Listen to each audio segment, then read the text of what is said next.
Sports Talk. Let's go.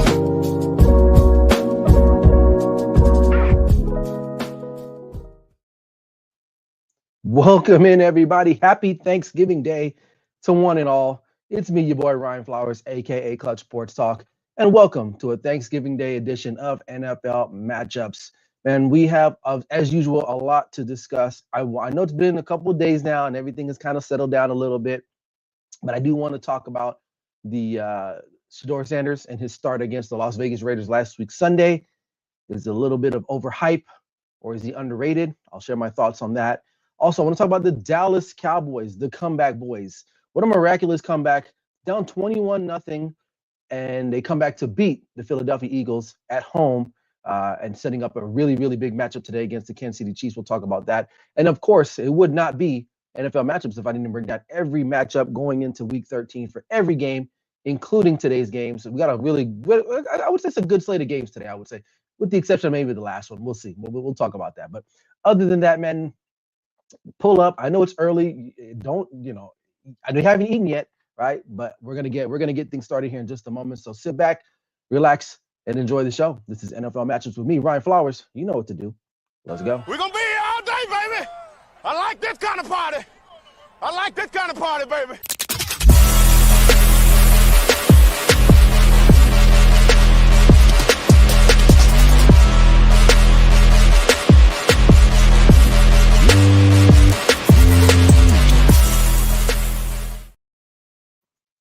All right, welcome back in, everybody. Happy Thanksgiving to one and all. It's Thursday. That means it's Thanksgiving. And guess what? We got NFL action today. But before we move on, man, make sure if you haven't already, subscribe to my YouTube channel. You see it below, Clutch Sports Talk Podcast on YouTube. As well, hit me up on the Grid Network. We have a bunch of other content creators that are doing their thing on the Grid Network. So make sure you guys check that out. Also, hit me up on TikTok at Clutch Sports Talk, as well as on Instagram at Clutch_sports_talk, man. We are streaming live right now on Facebook, YouTube. Where else am I? I'm on TikTok right now, so I'm going back and forth, man. So please drop a comment, man. Say what's up. You ain't got to ask a question if you don't want to, or just let me know what you guys think of the show. But make sure to like, follow, and subscribe on any platform that you're watching, man. It's Thanksgiving, so help hook a brother up. Appreciate that, man. So, all right, man, let's just get straight into it. Shedeur Sanders. So a couple days ago in Las Vegas, right here, Shedeur got his first NFL start. His dad was in the stands. Family was in the booth. Mark Davis is hanging out with Dion a little bit there before or during the game. I don't know who God knows what he was doing. But let's talk about the stat line. I believe 11 for 20, 209 yards, 1 touchdown, 1 interception, 55% completion rating, and a quarterback rating of 87.3. And I think he only got sacked once, which is really good. That's an improvement, right? Let's start with the good. Because I'm going to keep it real. Because for those who are on social media, we all know Shedeur Sanders is a very polarizing type of character, right? It's either you love him or you hate him. And then there's people like me. I'm kind of like in the middle, right? Because I need to see more, but we'll get to that in just a second. Let's talk about the good. I thought he was very poised this week around. He didn't drift back in the pocket, especially under pressure. So I did like that. I think he kept his eyes down the field a lot more this week than he did in his, kind of mop up duty the week before. So I'll give him that. His pocket, and that would include his pocket awareness as well too. So overall, that was good. Accuracy on the timing routes when they were able to get him off was okay. I was going to show some clips, but you know how YouTube is. For those who actually do content, you can't really be showing NFL clips without getting some type of flag, and I don't want to do that to my channel or the Grid Network channel. So sorry, but I had it all lined up. I was going to break it down. Maybe I'll have to do a separate video and post it somewhere else so you guys can enjoy that. But we'll see. All right. Processing overall, he was a lot faster with the ball. There was times where he got it out and he was like, you know what? The deep route's not there. Let me just check it down. A lot of check downs, and that's okay. Not hating on the young man for that. You got to take what the defense gives you. I mean, that's just conventional wisdom in football, whether it's youth football, high school, college, NFL, whatever the defense takes or gives you, you got to take it. It's pretty much that simple. Okay. And so those were the good things that I saw. Now, the concerns, It might be, it depends. It could be subjective, but I'll say hesitation on the deeper concepts, right? Which meaning, he's got to wait a little bit longer. He's got to hold on to the ball slightly. That means climbing up the pocket instead of trying to back up and get around, defensive ends. Those, I can still see that. I think he's still holding on to his college days, and that's something he may be able to work out with more reps, more practice with the ones as he progresses. So, okay, not a huge concern there. Conservative decision making. He did miss some immediate wide open throws. I would say that. I wish I had the clips to show you guys because I had all 20 throws. I chopped up the video and everything. And there were some throws there where you're like, you can't miss that in the NFL. Now, I don't know if that's he's planting his feet or he's just not confident, which, okay, that's fine. Fair enough. Again, that's why we still need to see more of him as we move forward, right? You guys would agree. And then overall, I think the Raiders, as poor as the Raiders are on defense, or just as a team overall, he did struggle with some of the disguised defenses, right? There was a particular call, I believe it was like third down. They had showed blitz, and he just didn't handle it well because they didn't end up blitzing, and he didn't recognize that immediately after the post snap, right? So those are things that are going to, what's the best word? You need more time in the league to understand those types of concepts, right? This is his first time around, and it wasn't really against a great team overall. Okay. Now the question is, did he doubt his haters, right? Quote unquote haters. To a degree, I guess maybe some. It depends on how you look at it. Me personally, I don't think he did, but I will say this: he did show that he is more likely to throw the ball down the field than Dillon Gabriel, which I kind of think we all knew that anyway. Dillon Gabriel is very limited. He's not a very tall guy. Doesn't have a big arm. Shedeur is a very tall individual. He does have a pretty good arm, so he's more likely to throw the ball down the field. So we did see that for sure. Okay. Ball placement, it was some okay throws. I'm not going to sit here and say, oh my God, this was like the greatest rookie debut of all time. No, it wasn't. It wasn't. Maturity, it was okay.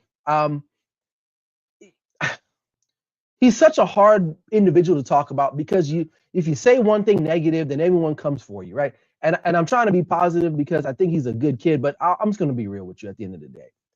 Does he have superstar ability? Did we see that? I don't think so. Personally, I didn't see that, right? I thought he did a decent, solid job. He didn't come in here and say, oh, this is I'm pretty sure the Cleveland Browns are not like, this is our guy. I don't think that's the case.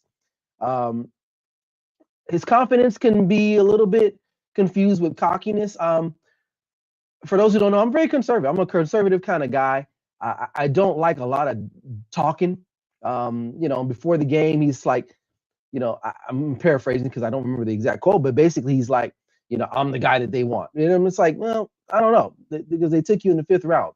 So, and then they started a 40-year-old man, a guy that's probably not, well, Dillon Gabriel is not better than him, right? But they took him earlier, and then they had no option. So they're like, there you go. You got the keys to the car. Let's see what you got. Take her out for a little bit. But let's just keep it real too, right? And this is what people I like, and it's so blatant. And I wish I could show the tape. He threw for 209 yards. One of them was a really good deep ball to, I believe, Isaiah Bond early in the game, if I'm not mistaken. That was like, 66 yards. And then the other big chunk play came from basically a throwdown to the flat to his running back and Dylan Simpson. And that was like 55 yards or 52 yards. That's it. The rest of it was just dinking, dunking, and that was pretty much it. And so the people out there that are just like, oh my God, he proved he belongs in the NFL. I'm not going to say the old adage that say you don't know ball, because I don't know what your experience is, but I think you're watching what you want to see, or you're seeing what you want to see at the end of the day. For a person like myself, I like to take everything in and just kind of overview it. It was okay. Now, it's going to get harder this week. You got the 49ers. And even though the Niners are banged up, that's still going to be a formidable game, because Robert Saleh is going to come after him. You already see that. And if he does better in this game, okay. Keep adding, keep building. But we are so, and this is what I don't like about social media right now and society as in general. We are so quick to anoint people when they haven't done anything. And then we're upset when a couple games in or a year later, they're not who we thought they were. When in actuality, you should have just let it take some time, let it marinate. And I'm watching all these people on social media and like, oh my God, man, he's the best. And the Cleveland Browns would be stupid if it's like, Kevin Stefanski may not even be the coach there next year. Okay, let's talk about that, right? There might be a whole regime changing, and that new regime probably doesn't even want anything to do with Shedeur Sanders unless he comes out in the last 5-6 games and just lights it up. Now the schedule is favorable, I would say. I mean, he's got some pretty hard matchups. You got this pause. You got the Niners. I believe he's got the Titans mixed in there. The Bengals at the end of the year, but you do got I believe they got Steelers in there. So some pretty formidable defenses at the end of the day. So, we'll have to wait and see. I'm not going to jump on here and just say he was so great because he was okay. He got the job done. The interception he threw was really bad, but he's a young guy. He's a young quarterback. I would have said the same thing for Dylan Gabriel or any of these young quarterbacks out here at the end of the day. And that's just the reality of it all. So for all of you people that are running the social media and they want to get the clicks, because that's really what it is, in my opinion, it's clickbait. They're either trying to rage people or they're just trying to go with the status quo of everyone and what they think or what they feel is the popular thing right now. And they're just saying, oh, yeah, man, he's the next. We don't know, man. We have no idea about Shedeur Sanders. So, and just to keep it a buck, it was the Raiders. The Raiders are terrible. And it's not me moving the field goal post. That's who he played. So the Raiders are in shambles. Again, we'll see if he does good again this Sunday against the Niners. Then I'll come out here and say, hey, well done. Keep it up.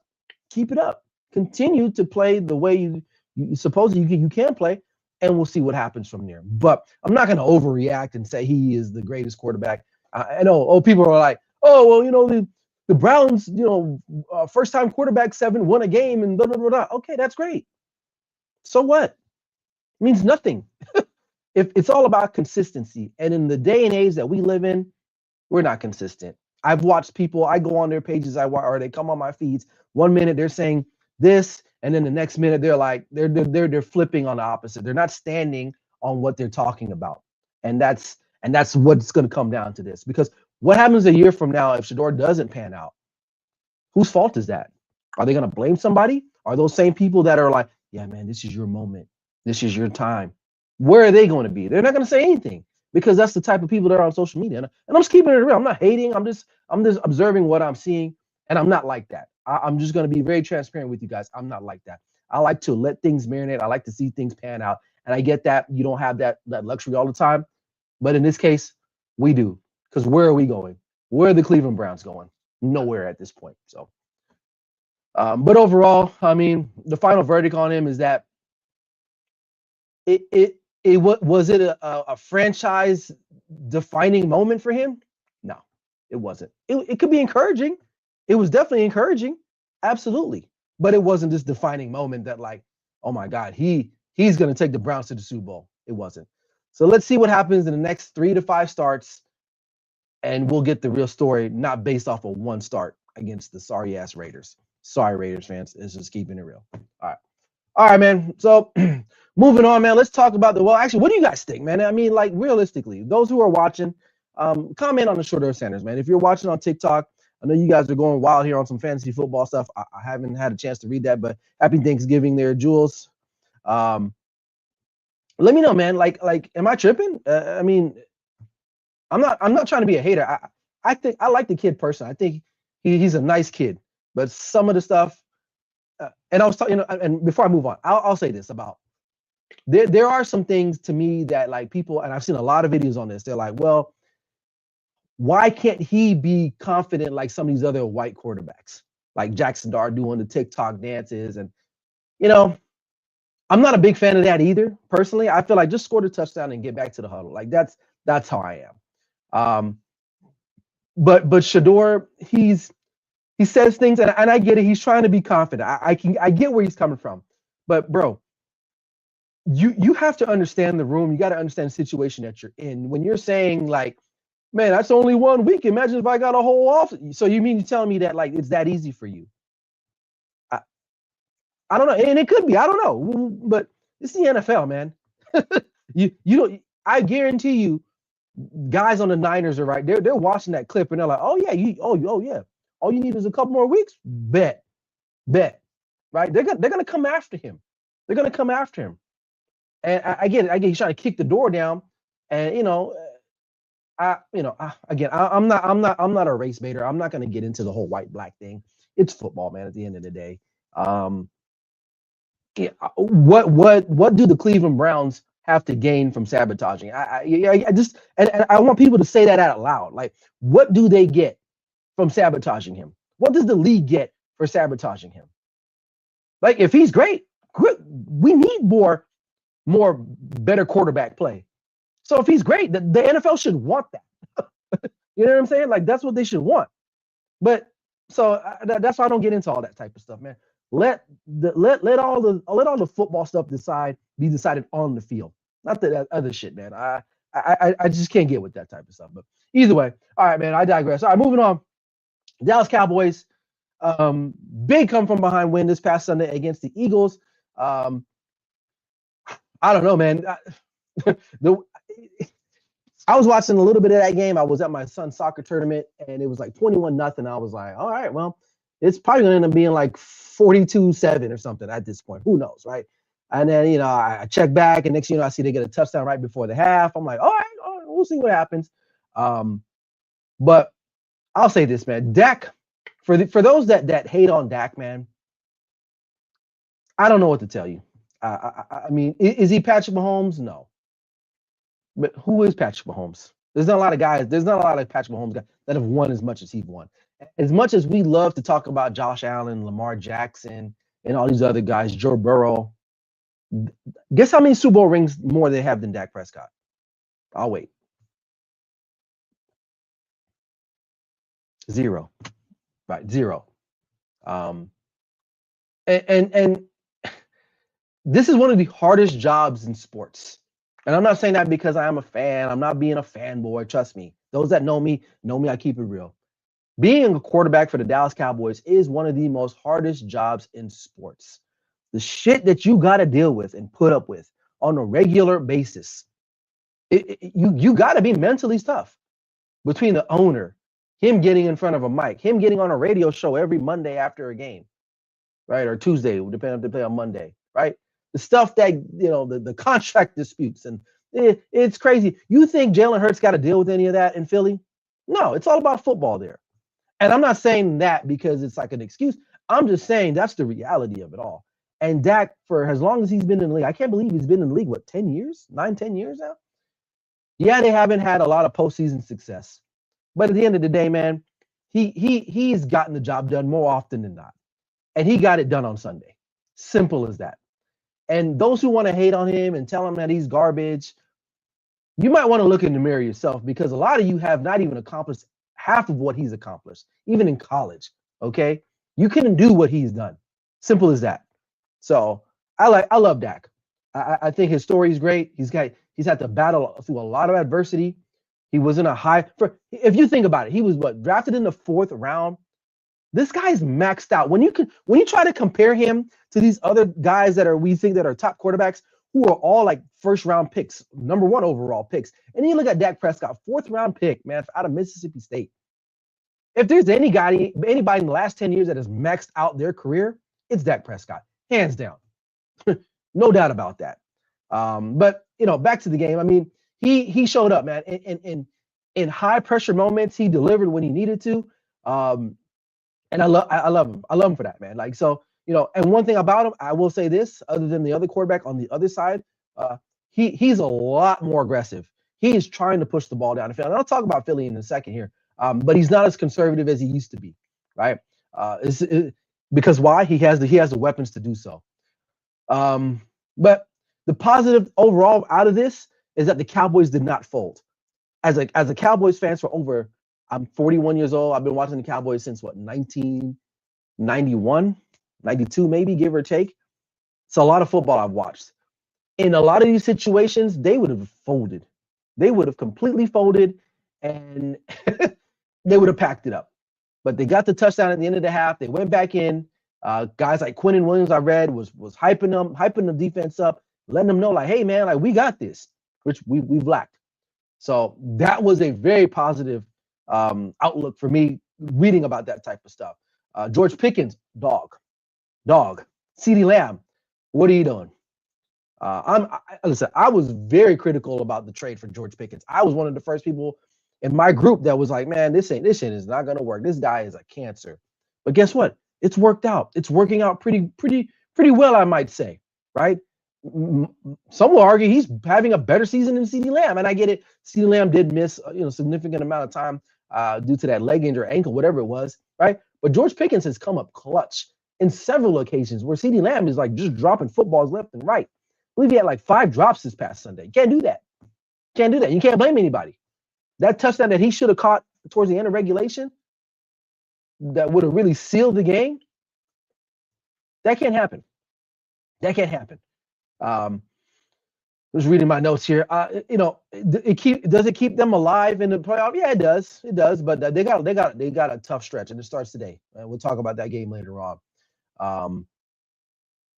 But overall, I was very proud of the Dallas Cowboys. That was a very gutsy, gritty win in a game that they typically probably should have lost. That they typically do lose, right? What does it mean for the Eagles? If you're an Eagles fan, I'm not. They're gonna downplay it, right? Because whatever, it's against the Cowboys. They're 5-1 now. Blah blah blah. But there is a problem there. There is a problem going on there. You put up 21 points in the first half, and then you don't get anything the rest of the game. Saquon Barkley, what, 10 carries, 20-something, 22 yards, if I'm not mistaken. I didn't pull up my notes on that, but if that's the thing, like, that's crazy to me. Jalen Hurts, what are we doing? He's supposed to be this guy again. People and reacting too quickly. Oh man, he's the greatest quarterback. He's good. He wins, and I get that. Winning and playing quarterback is just 2 different things, right? You could be a winning quarterback, but not actually be a really good quarterback. And I'm not saying he's not a good quarterback. He's okay. He's had his moments in the past, right? But overall, he's pretty, I won't say mediocre, but he's pretty pedestrian. I mean, like, you look at the weapons he has. Let's think about it, right? You got Devontae Smith, A.J. Brown, arguably a top 5 wide receiver duo in the league. Am I right or wrong? Let me know, right? You got Puka Nacua, Devontae Adams, that's 1. CeeDee Lamb, George Pickens, that's 2. T. Higgins, Jamar Chase, when he's not spitting on people, they're in the conversation. Amon St. Brown, he's in there with J-Mo. Like, okay. And like, their passing game is just so suspect. Does he really need the running game to be that effective? I don't know, man, but I get it. He wins a lot. He's got the Super Bowl. He's got the Super Bowl MVP. So a lot of people will not listen to your argument just because of that. But when we talk about quarterbacking, is Jalen Hurts that good? I don't think so. And I'm not saying because I'm a Cowboys fan. I'm just bringing it all into the forefront and saying, like, yes, he's had really good games. I'm not denying that. And he has. There's no debating that. But overall, you got to win that game. You got to carry your team. And that's another thing. I don't think that's one thing that they're missing. He's too quiet. Who is the leader on that team? It's not him. You think right now he can go up to A.J. Brown and tell him, hey, man, we got to chill with all this stuff that you talk. Man, A.J. Brown would slap the shit out of that fool. I'm telling you. Jalen Hurts is content just being the quarterback there. He just wants to get through his day. That's it. He's that type of quarterback or player that I can assess. Obviously, I'm not in the building. I don't know what they're talking about. And like I said, I'm just basing off of what I see from what I read. He's just very content, like, hey, man, like, we're just here to get the job done. I'll see you guys. You go your separate way. I'll go my separate way. You'll never hear anything about his leadership ability. And they'll continue to win because why? They are a talented team. And that's why you can't count them out. Because if they do figure it out, they're going to be unstoppable. But that's the scary part. They got to figure it out. Offense has not looked good all year. They're lucky they made the moves that they did for the defense because the defense is the only thing that's keeping them in it at this point. They still have one of the most complete rosters in all of the National Football League, and and they controlled most of that game, if not all of it, until the very end. So, those are some good things if you're an Eagles fan that you're like, okay, yeah, we lost the game, but you know what, man? We should have won that game. We should have won that game. So I'm not going to count them out, but I will say this. They're not as dominant as they were last year, right? The Rams could have them. The Rams could beat them for sure. You look at some of their losses this year. You're losing to the Giants. You're losing to the Cowboys. The Cowboys should have swept the Eagles this year. Technically, if CeeDee Lamb doesn't drop the ball in the first game, the multiple drops that he had, who knows? Cowboys win that game and they sweep the season series, right? So I'm not that concerned with them, but they're gonna have to pick this up here. They're gonna have to figure something out. They gotta understand that maybe Saquon just isn't the same guy anymore, which rightfully so. And that's the reason why the Giants gave up on him. And it just happened to turn out that he had a really miraculous season last year. And it might have been an outlier at the end of the day, right? Because I'm not going to blame Joe Shane for what he did. I probably would have done the same thing, and people probably would have been clowning me too. But at the end of the day, you got to know when to let someone go. And maybe that was it. Maybe that was Saquon's final, just go for it all gusto. And now he's just a run-of-the-mill type of running back. Who knows? I mean, he it's a lot of miles on that dude's body and all the injuries. So they're going to have to figure that out. Or Jalen Hurts is going to have to carry this team because a lot of Eagles fans, they're like, oh, yeah, he could do it. Okay, well, let's see it. Let's see it. And then the other thing, I saw this, Dan Orlovsky and Ryan Clark, who are just two idiots. They were trying to school Cam Newton, and they were like, oh, well, he's almost got the same stats and less interceptions than Dak Prescott. Well, you don't throw the ball. He's a check down. He's a check down guy. It's obvious. He's not looking to push the ball down the field whatsoever.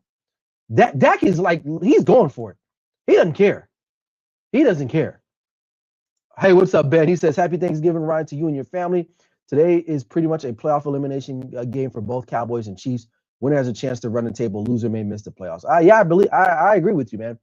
And I've been on this show talking about the Chiefs. Like, man, hey, they're gonna make the playoffs. They're gonna make a run. Hopefully they don't beat my Cowboys today, but I got allergies. But it is what it is. We'll see. But hey, happy Thanksgiving to you, man, and your family as well. All right, man. Let's get it moving, man. Excuse me, man. My allergies are killing me right now. TikTok, they're going crazy. They're asking fans, should I start Dak or Lamar? Who are the they're playing the Bengals, right? I believe the Lamar Jackson is. Man, listen, Lamar has not looked like Lamar Jackson all year. I don't know if it's the injury, but he is not that what's the word? He is not I can't think of the word. He doesn't want to run. It's simple as that. So I probably would go with Dak, man. Honestly, I think the Chiefs defense could be had. Granted, the Bengals defense is pretty bad, but Lamar Jackson hasn't really been a barn burner this year. That's just my opinion, but I digress. All right, let's get into these games, man. Let's break down some matchups here on NFL matchups. So those that are just joining, man, hey, man, drop a comment. Let me know what's up. Happy Thanksgiving to you guys, man. What do you guys eat? And drop in the comments, what's your favorite dish? What do you eat? Me personally, there's a couple things that I see that I just need to go and get. I'm not Muslim, so I eat pork. I got to get the ham, man. Honey baked ham. That's it. And dressing, stuffing, whatever the hell you want to call it. That's me. Mac and cheese, it's got to be cheesy, though. I love cheesy macaroni and cheese. And then I got to have cranberry sauce. Anything else, I'm okay. I'm not a big turkey guy. But if you give me that ham, mac and cheese, stuffing, dressing, whatever you want to call it, and some cheesy, creamy macaroni and cheese, the mood is set. I'm just telling you that right now. Let me know what you guys think. What you guys eating on today for Thanksgiving? But all right, man, let's get into the games. Let's talk about Detroit at home taking on the Green Bay Packers. Oh, hold on, we got a comment here. We can get going. Ben, he says he likes turkey green bean casserole. Oh yeah, pumpkin pie. Yeah. All right. Man, you know what? You and I, Ben, I'm not a casserole kind of guy, but the pumpkin pie, we're twins there, brother, because I love me some pumpkin pie. I love pumpkin pie. I'm not a big sweet potato pie guy, but pumpkin pie, tearing it up. All right, we got Detroit at Green Bay. The line that I had from Fox Sports was Detroit was -3 over under 47.5. Detroit, for me, it's pretty simple. Run game and avoid turnovers. That's it. That's it. Green Bay, in order to win this game, create pressure. You got Micah Parsons. You get after the quarterback. I don't know what the weather's going to be like. It shouldn't be that cold like it was a couple Sundays ago when Jared Goff lost to the Eagles. But definitely it's going to be a little slight drop in the temperature there.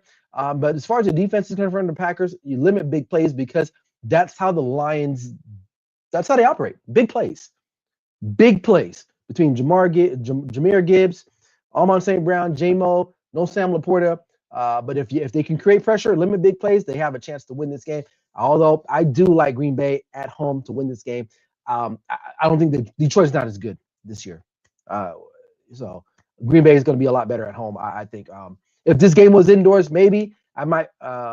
Oh, no, the game is indoors. I'm tripping. Game is indoors. I'm tripping. Sorry. I flipped it. Game is indoors because it's Detroit. Duh. So thanks for that. So I still like Green Bay. I think it'll be a close game, but I like Green Bay in an upset technically because Detroit is favorite to win this game, but I do like Green Bay. All right, Kansas City at Dallas. Kansas City on the road, -3.5 over under 52.5. For Dallas, for Kansas City, get the ball out quick, Patrick Mahomes. This pressure, the front seven has improved for Dallas. We've seen that in the last 2 weeks now. They can get after it a little bit better. So you don't want to be holding the ball. So that's one thing. And then for the defense, for Dallas, their keys to victory, you got to have to pressure Mahomes, and you're going to have to win the turnover battle. They're going to have to force some turnovers. They're going to have to steal a couple extra possessions in order to get Dak the ball.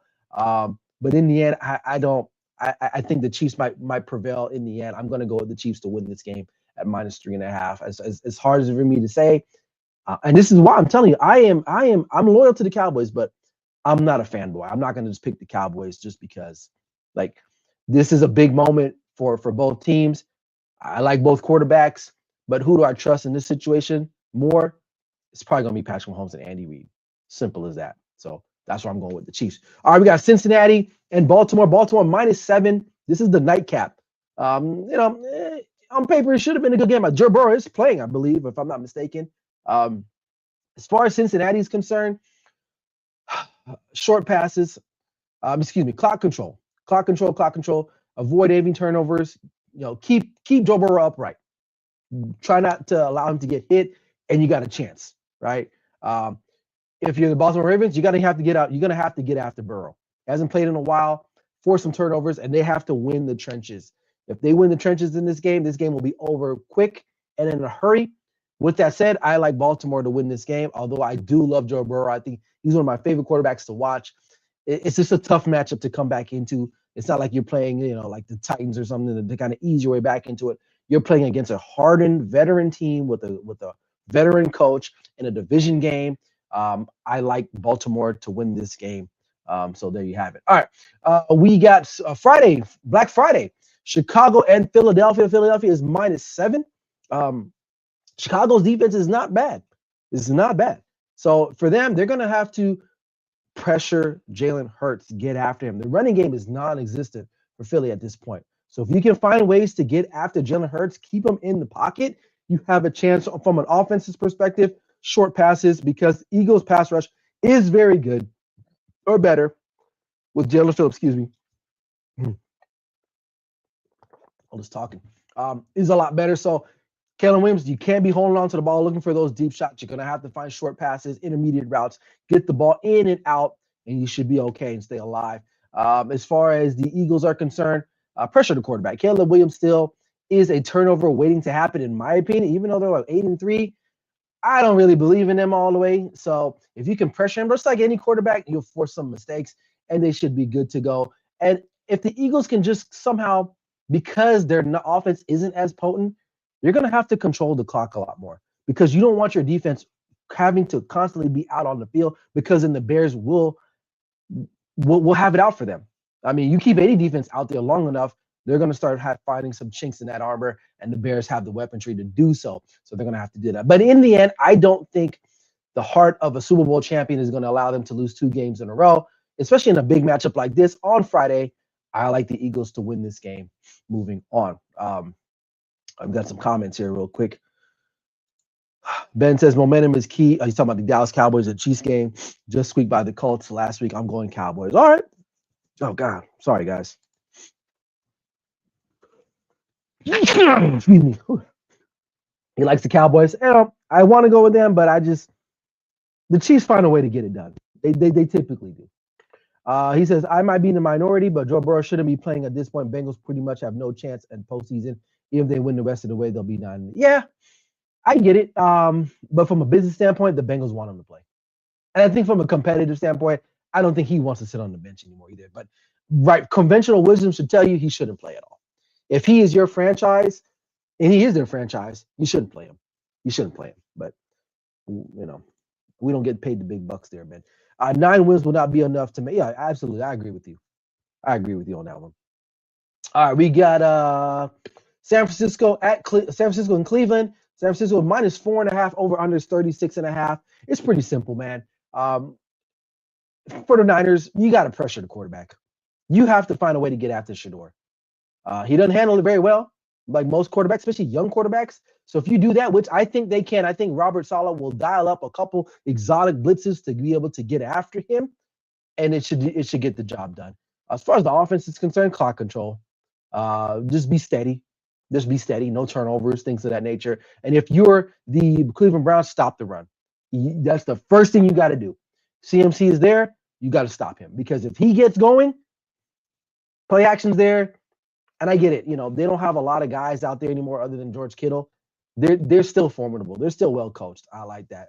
And Cleveland, you're gonna have to force a couple turnovers. Brock Purdy can do that. So you're gonna have to force a couple turnovers for him to have a chance. But in the end, I like the 49ers to win this game. Running away. So all right, Jacksonville at Tennessee. Jacksonville minus 6.5, over under is 41.5. Listen, Jacksonville, you're not that good. I hate to break it to you. You barely walked out Arizona with a win, but against Tennessee's secondary, dude, you better take advantage of that. I'm talking deep throws down. I was gonna say deep balls, but deep throws down the field, man. Take advantage of that secondary. It's so garbage. It's terrible. If you could do that, they'll win the game.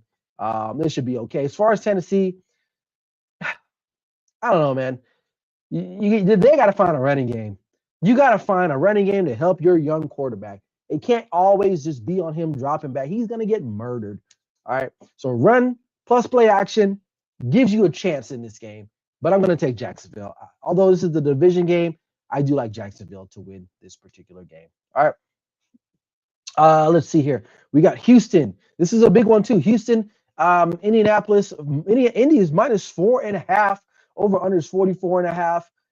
Listen, I am part of the group that thinks that is it Davis Mills? Is that his name? Davis Mills, I do believe, from Stanford, should continue to be starting for this team, for the Houston Texans.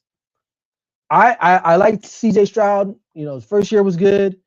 And then it's just kind of after he big broed Caleb Williams last year, what it was, it hadn't looked good. Davis Mills has won 3 games in the National Football League. Like, how do you go away from that? In my opinion, I don't see you until the kid loses. You got to roll with that. But I think they're going to go with CJ Stroud. I don't know, but as far as keys to victory for teams, Houston's best pass rush. I think they're the best defense in the National Football League, total defense. So that's good that you have that in your pocket. Right, you got one of the best defenses in the National Football League. How many sacks did they have against Joe? Was it like 8 or 9 sacks, if I'm not mistaken, against Josh Allen and the Bills? Man, that defense is nasty. I mean, just straight up, just like out of Satan's kitchen. I mean, they're good. So with that said, you got to get after Daniel Jones. Get after him. You got a chance. And they're gonna have to run the ball a little bit too, because although Davis Mills has been winning, he can't do it all. He's not that kind of guy. So if you can run the football, stay balanced, they should be okay. As far as the Colts are concerned, attack when you can, but just be mindful. that pass rush is going to get to you at some point. So keep it short, right?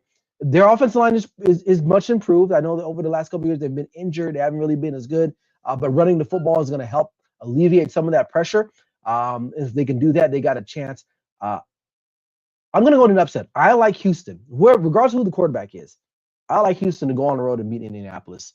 I think they're on the road, but either way, I like Houston to win this game and beat Indy. So there you have it. All right, New Orleans and Miami. Miami -6. I feel like we haven't talked about Miami in a while. Pretty simple for Miami: protect your quarterback and control the field, control the possession of the field. New Orleans Saints is not a good football team. They're just not. They don't have really anybody out there that I'm that concerned of. Quarterback play. It's again another young guy. Chris Olave. He's a good talent, but yeah, it is what it is. Like, he's not lighting up the world right now. They have older veterans like Alvin Kamara, Cam Jordan. This team is not going anywhere anytime soon. Simple as that. So if they're able to keep Tua upright, control the field position, should be no problems. They should comfortably win this game. If you're the Saints, you're gonna have to find a ways, man, to get vertical, get the ball down the field, make big plays, and when you get in the red zone, you cannot settle for field goals. You're gonna have to get touchdowns every week when you play everybody. Field goals do nothing for this team because they're not that talented. You're gonna have to try to win the game early and just prepare, but I don't think they can. I like Miami to win this game. All right. Atlanta and New York Jets. Atlanta is favored -2.5, over under 39.5. Atlanta, man, explosive plays. You got the guys. You got Drake London. You got Bijan Robinson. You got Kyle Pitts. Make big plays. Kirk Cousins is the quarterback. We'll see how he plays today against the Jets defense that, I'm not saying they're world beaters, but they could be formidable from time to time. I will say that. Kirk Cousins have to limit his turnovers. He can't turn the ball over. He's had a history of doing that. As far as the Jets are concerned, pressure the quarterback. And then from an offensive perspective, I don't know, man. Tyrod Taylor's your guy. You have to dink and dunk down the field. Keep the game close. If they keep the game close, maybe you can get in a field goal position or maybe get in a field goal battle, and that might be your ticket. With that said, I'm going to go with Atlanta just because they have more talent right now than the Jets, especially offensively. I like Atlanta. I won't say I like them, but I like the situation that they're in over the Jets. If they're probably playing somebody else, I might say I will go with the other team, but I'm going to go with Atlanta on this one. All right, Arizona taking on Tampa Bay. Tampa Bay is just depleted, man. They got their ass whooped Sunday night. That I was looking forward to that game, but then quickly you're like, yeah, this one's over. I started watching soccer because I was like, this game's over. They started off hot, but injuries really have derailed this team. Baker Mayfield, I don't know if he's even playing. He left the game against the Rams. Teddy Bridgewater had to come in. Arizona is a very feisty team. Very, very feisty team. The only thing, if this game was in Arizona, I probably would go with Arizona, but I'm not. But as far as keys to victories are concerned, Arizona, they're going to have to win those third downs on defense and offense. Get off the field on defense and convert on offense. You got to keep the ball, right? And they're going to have to pressure whoever the quarterback is. If it's Baker, he's not 100%. If it's Teddy Bridgewater, he was just not in the NFL not that long ago. So he's not the same Teddy Bridgewater. As far as the Bucks are concerned, pressure Jacoby Brissett. He's not a mobile quarterback. And they're also going kind of like with the Falcons. I would say not the Falcons, but the Miami Dolphins. I was telling you, they're going to have to score. I mean, not the Saints. Talking about the Saints. You have to score when you get in the red zone, right? You can put away Arizona rather quickly if you get on top of them. Pause. But because Arizona's been in a lot of close games, man. Like they're not a team that's just getting the doors blown off them. They're not. They're losing close games. But I don't know, man. This one's too tough to call. If I'm gonna bet this game, I might go Arizona plus 2.5. Honestly, if I'm being honest with you guys, I might go plus 2.5 because Arizona, although they're traveling to the Eastern time zone and a lot of West Coast types of teams, when they travel that distance, it's tough. But because the Buccaneers are so injury plagued, I think that kind of brings everything back down to a level playing ground. So I'm not gonna. I think the Bucs will win, but if you're betting this game, I would probably go under. And I would probably bet plus 2.5. That's what I would do. That's just my opinion. So take it or leave it, right? But I think Tampa can pull it out, but it'll be a close game. All right, we got the LA Rams taking on the Carolina Panthers. Interesting game. In a sense where it's like, well, Carolina, they're not like dominating people. Granted, they're one game above 500 or something like that. But they've shown that they can be kind of formidable in certain situations. Now, you beat the Packers one week and then you lose to the Saints. Like, that's kind of weird. Then they went on Monday night. I wouldn't say that game was like close, but they kind of hung in there for a little bit, I guess, in the end. But Rams are minus 10.5 favorites. So obviously Vegas does not think this is going to be a close game. Over under is 44.5. As far as the Rams are concerned, just dominate the trenches, which they can do. So they can do that. And they got the weaponry, they got the running game, you got the passing game. That's going to be a focal point for Carolina. They're going to have to stop the explosive plays that the Rams can create in order to win this game. If they don't do that, this game will be over by halftime. So, however, though, I do like the Rams to cover. I would probably take minus 10.5. I don't think the Carolina is that good. I think the Rams are just that much better at the end of the day. So I like the Rams to cover in that game. All right, Minnesota at Seattle. Let's see here. Where's this game played at?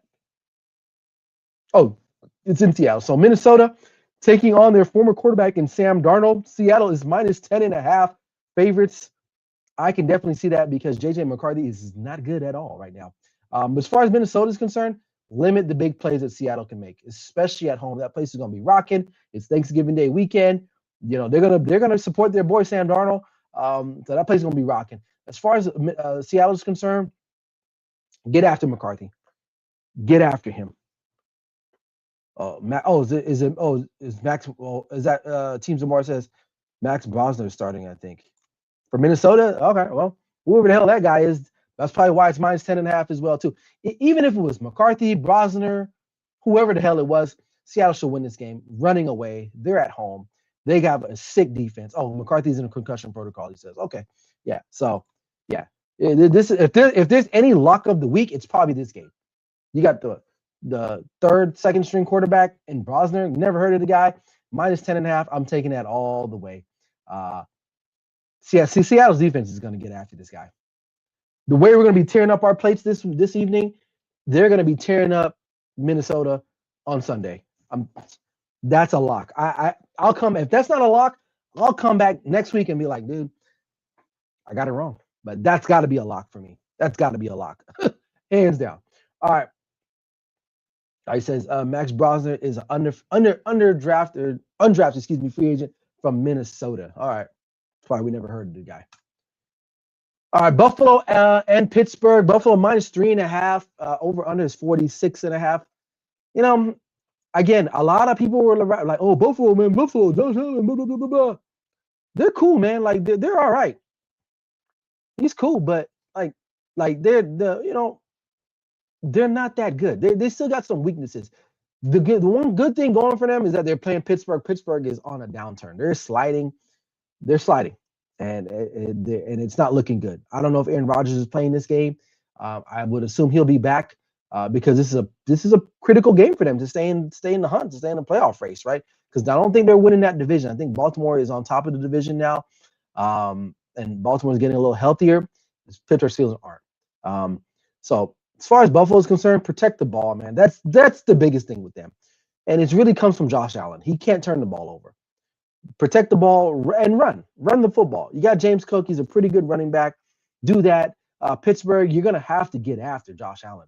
Though you saw granted, I don't think the Steelers can generate the pass rush that Houston was able to, but you have to get after him. You have to keep him corralled. He is going to give you a ball that you can go and get from a turnover standpoint.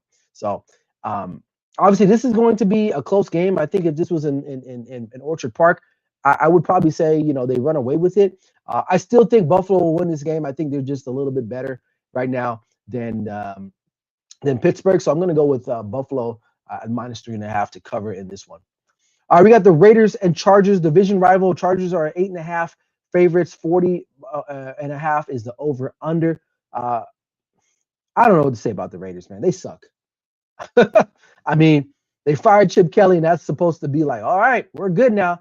That should have been happening. Matter of fact, he should have never been hired. Like, think about it. Chip Kelly was making like, I don't know, like 4 million last year in college at Ohio State, and then they gave this fool $18 million based off of what?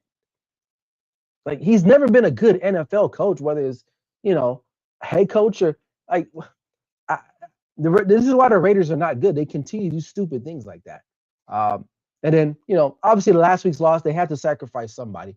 The week before was a special teams coach. And then a week later, now they got to offer. They had to offer somebody else because they're not firing Pete Carroll no time soon. So Chip Kelly is the scapegoat in this case. Offense does suck. We'll see how the new offensive coordinator gets after this week against Cleveland, a formidable defense. Not against, the last week was a formidable defense. I'm sorry. This week they're playing the Chargers, which I don't know what Charger team you're going to get. Like, 1 minute they're looking like the greatest team in the world, and the next minute they're just getting their ass beat. So the Chargers have this Jekyll and Hyde thing going on. I don't get it, but I lost my thought here. So Raiders, in order to win this game, quick passes, man. Like, Geno Smith cannot hold the ball. He's gonna have to find Brock Bowers early. He's gonna have to find Trey Tucker. I don't know. I don't know who the hell is on their roster anymore at this point. But maybe run the football. I don't know. I mean, you spent a high pick on Ashton Genty. Why don't you just run the kid instead of running him like 7 times a game? Try to force it to him. Find ways. We'll see. Maybe that's the way they go this week with a new mindset, new game plan. I don't know.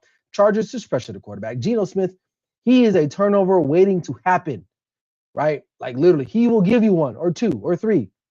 So with that said, I like the Chargers to win this game. The Raiders have nothing positive. If it was me, and I was telling some people the other day, I would just tear that whole thing down. I would trade Max Crosby. I would trade Brock Bowers because they need players. Those 2 guys are not enough for them to win. That's just a fact. Trade all those guys, get the draft picks, maybe trade for other players. I don't know, but they need to just tear that whole thing down and start from scratch. But the problem is that I believe if they were to fire Pete Carroll, it'd be like 3 or 4 coaches they're still paying Gruden. You're still paying Josh McDaniels. You're still paying Antonio Pierce, right? I think you're still going to have to pay Chip Kelly and the special teams coordinator. And then you fire Pete Carroll. That's like 6 or 7 coaches you're going to be paying that are not even working for you anymore. So that I don't know how Raider fans do it. It's probably why they drink a lot. I will say that because supporting them is like basically just banging your head on the wall. And I mean, I'm in no real position to talk, but at least the Cowboys have won the division a couple times. They've made the playoffs. Like, when was the last time the Raiders made the playoffs? I don't even remember. I don't know. Quarterback play has been terrible. And here's the thing about it. People used to hate on Derek Carr. Derek Carr was your only bright spot of that whole franchise. It wasn't his fault that they did not succeed. Derek Carr was a really good player, right? But they ran him out of there because the fans are just retarded. I don't know if I can even say that, but they were. So if you did not like Derek Carr, you're an idiot. I'm just telling you, you're an idiot. Simple as that. Because Derek Carr was in the last 20 years, he has been the only bright spot in your organization. And I'll leave that there. All right, Denver at Washington, Sunday Night Football. This on paper should have been a good game, but Jaden Daniels not playing. Denver doesn't really play an exciting brand of football. So as far as Denver is concerned, control the tempo, right? They don't need to get up, go down. Just control it, be smooth, force some turnovers, which I think they will. And then as far as the Washington concerned, try to find a way to pressure Bo Nix. Bo Nix, to me, is very inconsistent. And that's why I don't really like Denver as like a real contender. The defense is a contending type of defense, but the offense, not so much. And that's really particularly the quarterback play. Because you throw on the TV sometimes, you're like, damn, Bo Nix is ass. And then later on in that game, you're like, damn, this fool looks good. So you just don't know with him. He's another Jekyll and Hyde kind of guy. But as far as Washington concerned, you're going to have to, if you get in the red zone, you got to score touchdowns again. You have to score touchdowns. But I do like Denver. The defense is just too good. And I think they can overcome the lackluster performances sometimes Bo Nix offers. So I like Denver on that Sunday night matchup. All right. And finally, to wrap up wrap up week 13, we got the New York Giants taking on the New England Patriots. New England is favored at -7.5. Over under is 46.5. I believe Jameis Winston is starting this game as well. If you're the Giants, stay close and push the pace and force turnovers. But stay close and push that pace. And we know Jameis Winston, he will throw that ball down the field. He will do that. Patriots exploit the weak run defense that the Giants have at this point. And if you do that, man, they'll be all right. And then finally, really, at the end of the day, just find rhythm on offense. If they can do that early, get some easy throws for Jake May, get him going, it should be okay. Obviously, New England is the better team. 7.5. That's a pretty good spread, I would say. If it was a little bit lower, I would say they cover. But I just got a feeling though that the Giants will probably end up covering this game, man. I don't know. Something's telling me they'll end up covering. So if I'm betting this game, I'll probably take Giants plus 7.5. But I do like New England overall to win this game. So there you have it. All right, man. That's it. That's Thanksgiving Day NFL matchups, man. It's a pretty good show. Thanks for you guys in the comment section. Team Zamora, Ben, appreciate you guys. Those in TikTok, you guys are going crazy in fantasy football over here. But make sure if you guys haven't already, man, go out and be thankful today. Enjoy your time with your family, friends. If you're going to drink responsibly, you know all that stuff, man. Like, not saying don't have a good time, but just be smart, man. Don't be stupid out there, especially it's the holiday season. So a lot of that's going to be going on. But just be thankful, man. Like, listen, if life isn't perfect, I get that. But it could be worse. You couldn't have a life. So some people didn't wake up today. And that's what you got to remember. So just be grateful for everything that you have. And I appreciate you guys for watching and taking your time on this early Thanksgiving Day morning to watch me, your boy Ryan Flowers, a.k.a. Clutch Sports Talk, here on NFL Matchups. I will be back next week, Tuesday, for Week 14 of NFL Matchups. But make sure you like, subscribe, support the content, man. Drop a comment. Let me know what you guys think. Other than that, I will see you guys next week. Enjoy the rest of your turkey day. Happy Thanksgiving, y'all. This is your boy Ryan Flowers, a.k.a. Clutch Sports Talk. Like I always say, never settle till the work is done. We'll see you guys next week. Clutch Sports Talk. Let's go.